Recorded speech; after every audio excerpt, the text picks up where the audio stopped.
नाम से विख्यात, जैसा नाम वैसा काम। योगी राज महाराज हैं और अनुशासन इनका सबसे प्रमुख क्या है, नियम है। तो आपने कहा कि हमें 5 मिनट बोलना है, तो 1 मिनट हो गया, अब 4 मिनट शेष हैं। तो आपको बता दूं, हम सबके जैसे आप सबके उस जमाने में लाडले थे, प्रिय थे, परिवार प्रिय थे, लेकिन अब वही महाराज बन के यहाँ आए हैं पहली बार चातुर्मास करने। तो उनका नाम तो निर्भीक है। उनने अभी खुद कहा कि नाम के विपरीत काम है। तो इनका प्रिय टाइटल है ढांढस बंधाना। तो हम ढांढस बंधाते हैं कि 11 साल में आप इतने पक चुके हैं, परिपक्व हो चुके हैं कि अब किसी अग्नि परीक्षा की आपको जरूरत नहीं है। और यहाँ तो बच्चा बच्चा और हर किसी के हृदय में विराजमान है आप। और आपका जो उद्देश्य आपने आज बताया कि दीक्षा किस हेतु से ली थी, तो उस उद्देश्य की पूर्ति के लिए ही आचार्य महाराज ने आपको मुनि बनाया। और नए आचार्य ने आपको प्रथम, यानी उन आचार्य बनने के बाद उन्होंने प्रथम संकेत दिया। और पूज्य ज्येष्ठ महाराज की इच्छा सिद्ध क्षेत्र पे चातुर्मास करने की थी, लेकिन अब यह अतिशय क्षेत्र ही अपने आप में सिद्ध हो गया कि कुछ ना कुछ नया तो यहाँ होने वाला है।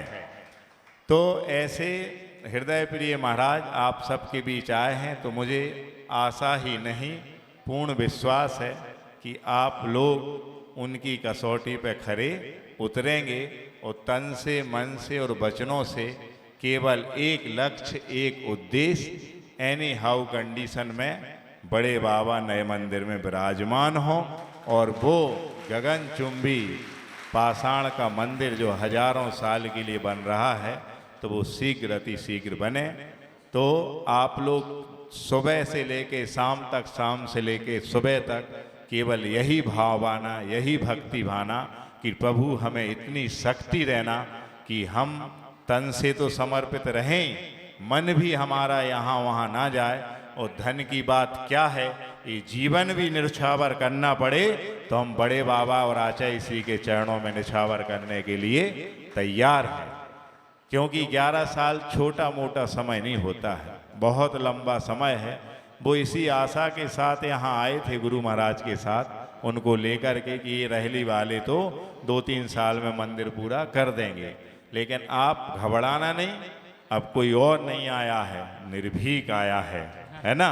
तो डरने की कोई बात नहीं है, काम होगा, शीघ्र अति शीघ्र होगा। और ये तो ऐसे ही इन्होंने इसी उद्देश्य से आचार्य महाराज ने इनको दक्षिण तक भेज दिया, महाराष्ट्र भेजा। और इन्होंने चतुर्मास किया, अभी देवेंद्र नगर में किया था, इसलिए कि इनका भी थोड़ा फैलाव हो जाए, संपर्क, जनसंपर्क। तो वो सारे भक्त यहाँ आएंगे और ये कहेंगे नहीं उनसे, अपने आप वो यहाँ समर्पित होंगे और वो भी यहाँ कुछ ना कुछ दान अवश्य देंगे। तो मंदिर बहुत शीघ्र बनने वाला है। और महाराज श्री की तपस्या तो जग विख्यात है कि जब कोई काम नहीं आएगा तो देवा भी तस्य प्रणमन्ते जस्य धम्मे सयामणो, देव भी उसको प्रणाम करते हैं। तो ऐसे तपोनिधि महाराज और साधना वृद्ध महाराज, ज्ञान वृद्ध महाराज हम सबके बीच आए हैं। और हम लोगों पे भी जितना बन सकेगा हम बड़े महाराज को भी और आपके नगर गौरव जो हैं हृदय विराजमान, उनको पूरा सहयोग देने की कोशिश करेंगे, इन्हीं भावनाओं के साथ कि बड़े बाबा का मंदिर शीघ्र अति शीघ्र बने और हम सबकी भावना साकार रूप ले। आचार्य भगवंत गुरुदेव श्री विद्यासागर जी महामुनिराज की 3-3 दमोह के गौरव।